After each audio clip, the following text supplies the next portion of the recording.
All right, here with reaction, the host of Tomi Lahren is Fearless on OutKick, Tomi Lahren, and OutKick founder Clay Travis. None of this negates what we saw, for example, in North Carolina, where there was such devastation, Tommy, and where there is still devastation, and that they were completely missing in action for a week. About 5 or 6 days later, then we find out from Mayorkas that, FEMA is running out of money. Those were his words, not mine. Then we talked to people on the ground. Sarah Carter was parked there for days. Nobody saw a single person from the Harris-Biden administration there to help them. Then we find out from FEMA's own website that the money, over $1 billion, was diverted to help their unvetted illegal immigrants. And then we find out their top priorities, number one is DEI, and number two is climate change. So the criticism has been warranted. I still don't think North Carolina is getting the support they deserve. And now, if you criticize them, they're mad at you for criticizing them when this is the worst hurricane response that I think has ever happened in the history of the country. Your reaction?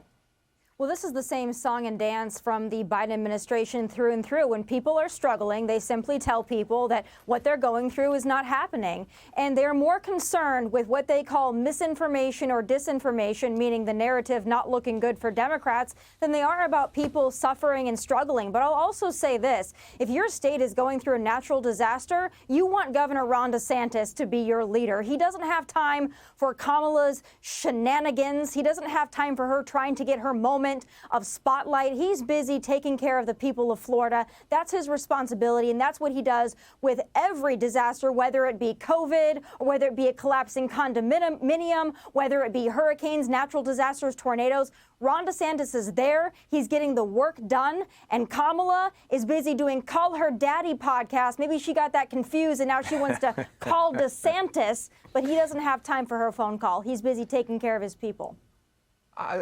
Clay, I interviewed him. I said, Governor, did you get a call from Kamala Harris? He said, no. I said, and then he said, I asked my staff, did we get a call from Kamala Harris? They said, no. The call never even came in that she's claiming that she made.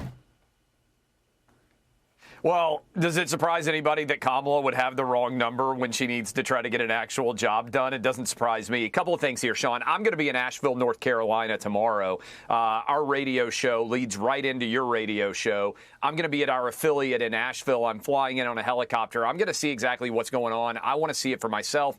And then we're raising money for Hurricane Helene relief in Knoxville with OutKick shows at Yeehaw Brewery there in downtown Knoxville. So if people are in that area, going to be there for the Florida-Tennessee game. We're going to try to make a difference, East Tennessee, Western North Carolina. But I think really here, Sean, the biggest story is, have you paid attention to how Joe Biden has slapped back every time he's been asked the last couple of days about Ron DeSantis not getting a call from Kamala Harris or not calling her back?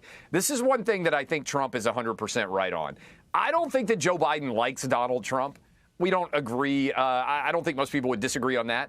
But I think he hates Kamala Harris. And I think he actually likes Ron DeSantis and respects the work he's done responding to hurricanes, as everyone should. And when he answers those questions, you know, Sean, he never takes questions. He never stands there and waits for media to ask him questions. 2 straight days, he was asked whether DeSantis should call Kamala back, and he declined to say yes and said that he thought Ron DeSantis was doing a great job, said Ron DeSantis had his phone number. DeSantis has been complimentary of both Trump and Biden when it comes to hurricanes. I think Kamala Harris just falling apart, and this is emblematic of her collapsing campaign. Exit question. Will their lack of response and empathy and compassion and their lack of preparedness, is it going to impact the election? Yes or no, Tommy? I think it absolutely should, if not for the FEMA dollars. But also, when you've got things going wrong in your country, around the world, you need somebody who's ready to step up to the plate. Kamala Harris has proven that she is not ready to step up to any plate anytime soon, maybe in her entire life. Yeah, Clay, will it impact? I think it'll impact things for Trump in a positive way, because I think North Carolinians, Georgians, Tennesseans, South Carolinians, Virginians, everybody out there who's seen this awful response doesn't want Kamala anywhere near disaster or the Resolute desk. I think it's going to work to Trump's favor. By the way, I'm glad you're going there with Buck tomorrow, and I hope you raise a lot of money. I've been donating myself to SamaritansPurse.org. There are a lot of good organizations, churches on the ground. Amen. What you're doing with our affiliate there is amazing. I'm glad you're able to make it up there. Clay, thank you. Hey, Sean Hannity here. Hey, click here to subscribe to Fox News YouTube page and catch our hottest interviews and most compelling analysis. You will not get it anywhere else.